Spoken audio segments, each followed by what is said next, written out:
Ujjwala scheme के तहत 8 से 10 करोड़ सिलेंडर गांव में आपने बांटे हैं और 10 से 11 करोड़ सिलेंडर के कनेक्शन लोगों ने अपने आप से लिए हैं। 21 करोड़ सिलेंडर के कनेक्शन गांवों में हैं। मैं आपके माध्यम से इस सरकार से पूछना चाहता हूं, मध्य एशिया के अंदर जो युद्ध चल रहा है इजराइल और अमेरिका और ईरान के बीच में, आप क्यों इजराइल की चमचागिरी में खड़े हो गए, जिसके कारण से हिंदुस्तान को आज गैस का संकट भुगतना पड़ रहा है। पूरा देश लाइन में खड़ा है, गांव लाइन में खड़ा है, शहर लाइन में खड़ा है, एक एक इलाका लाइन में खड़ा है। होटल बंद हो रहे हैं मान्यवर, मोरवी के अंदर गुजरात में टाइल्स की फैक्ट्रियां बंद हो रही है मान्यवर। दूसरी बात, इस समय भगौड़ा कौन है, ट्रंप की गुलामी कौन कर रहा है, पूरा देश देख रहा है कि तुम्हारी फाइलों में गांव का मौसम गुलाबी है, तुम्हारी फाइलों में गांव का मौसम गुलाबी है, मगर ये आंकड़े झूठे हैं, ये दावा किताबी है। सर, भारत की सरकार ने जब विकसित भारत की कल्पना की है तो उस कल्पना के तहत गांव को कहां रखा है, आपके माध्यम से यह देश को मालूम होना चाहिए। हमारे टोटल बजट का भारत सरकार ने जो पूरा बजट 2026 और 27 के लिए प्रस्तुत किया मान्यवर, उसका मात्र 3.6% बजट ग्रामीण विकास के लिए रखा है। यह स्पष्ट करता है सरकार की मंशा को, यह बताता है कि ग्रामीण विकास के लिए आपकी सोच क्या है, ग्रामीण व्यवस्था को आप कैसे संचालित करना चाहते हैं, कितना विकास वहां पर करना चाहते हैं।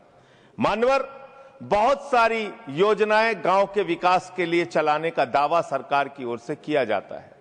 उसमें से एक प्रमुख योजना है जिसका ढिंढोरा भारत की सरकार बार बार पीटती है, जल जीवन मिशन, जल जीवन मिशन, हर घर जल की योजना, हर घर जल की योजना।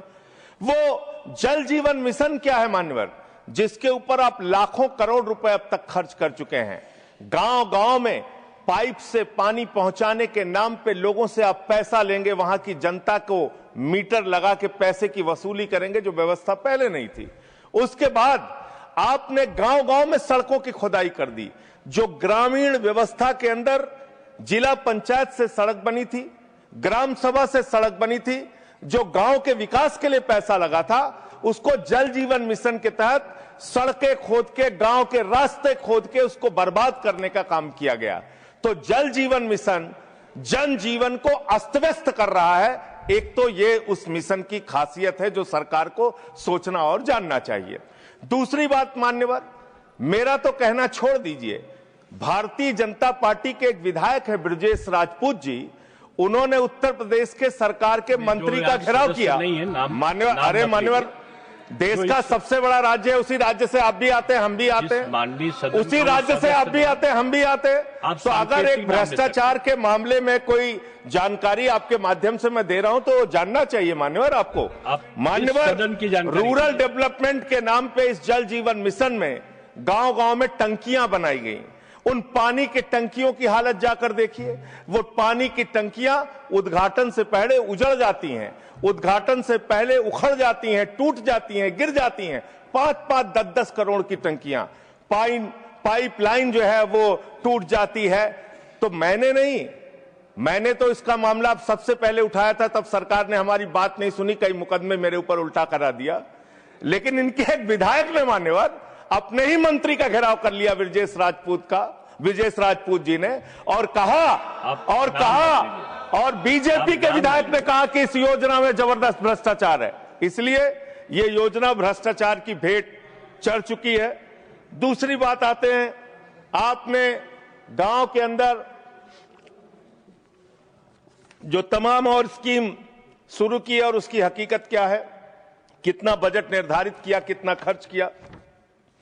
आपने मान्यवर मनरेगा के तहत 25-26 में 86,000 करोड़ रुपए निर्धारित किया था बजट में, और इस बार 26-27 में आपने 88,000 करोड़ रुपए मनरेगा के लिए निर्धारित किया।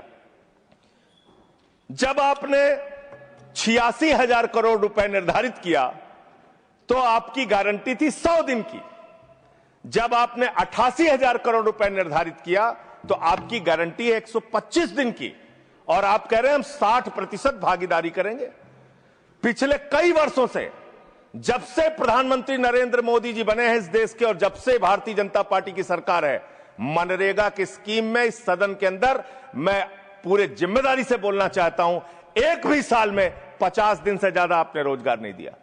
मनरेगा स्कीम को आपने मारने का काम किया, खत्म करने का काम किया, और उसके बाद आपने कह दिया 40% राज्य सरकारों की हिस्सेदारी होगी। जो राज्य सरकारें ज्यादातर घाटे में चल रही हैं, चलिए वो भी आपने कर दिया जो आपको करना था, आपने स्कीम पास कर दी जी राम जी की।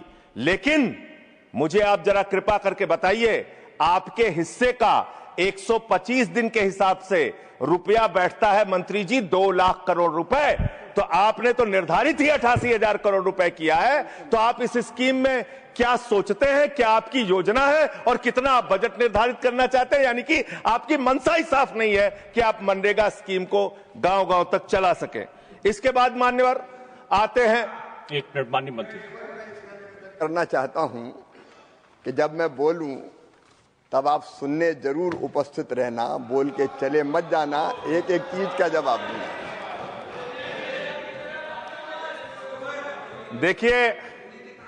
देखिए मान्यवर, भगौड़ा इस समय कौन है पूरा देश जान रहा है। भगौड़ों के बारे में मत कहिए।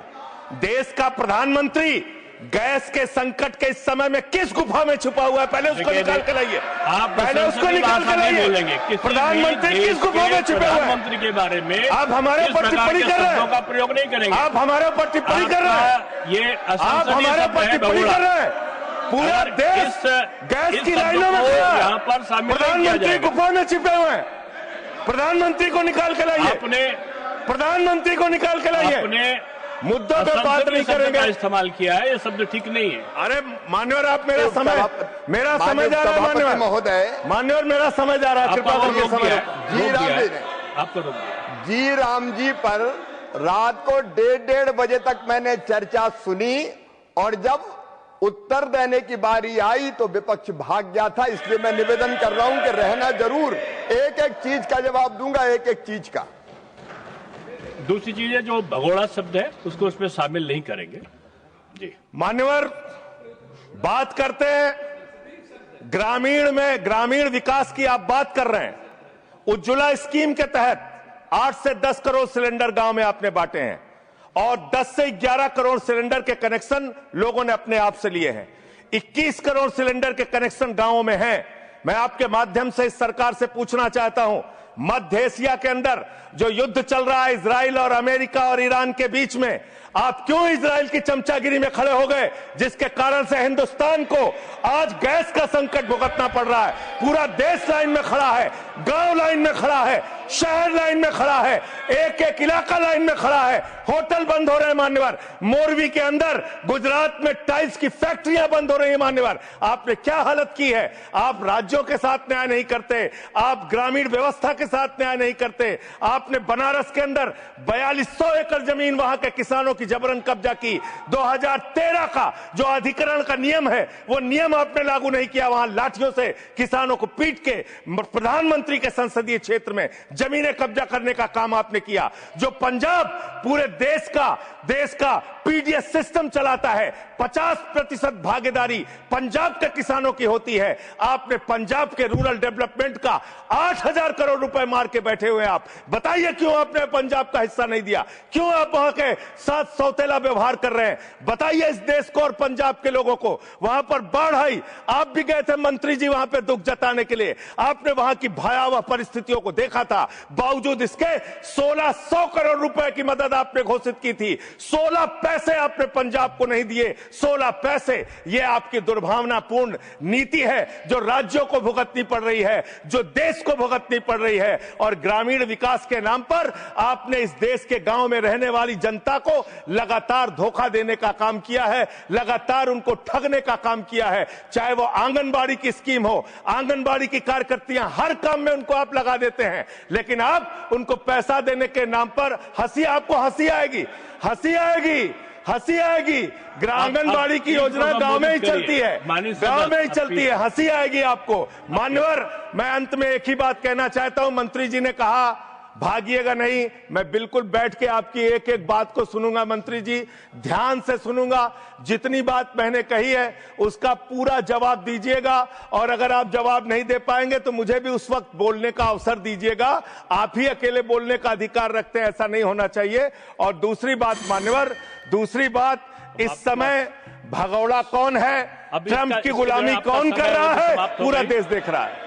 माननीय, जो भी इस चर्चा के दौरान जो भी सदस्य असंसदीय शब्द आया होगा वो शामिल नहीं होगा चर्चा में। अब अगर है तो नहीं होगा, अगर असंसदीय नहीं है तो शामिल होगा।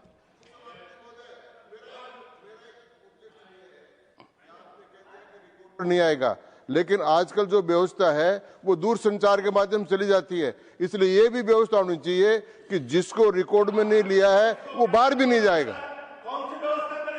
अब आपने किस चीज को कहा? जिस चीज को सारी व्यवस्था करेंगे, जेल के शिक्षों में रहोगे और रहे और रहोगे। नहीं बोल सकते, आप सीधे बात नहीं करेंगे माननीय सदस्य, आप सीधे बात नहीं करेंगे। आप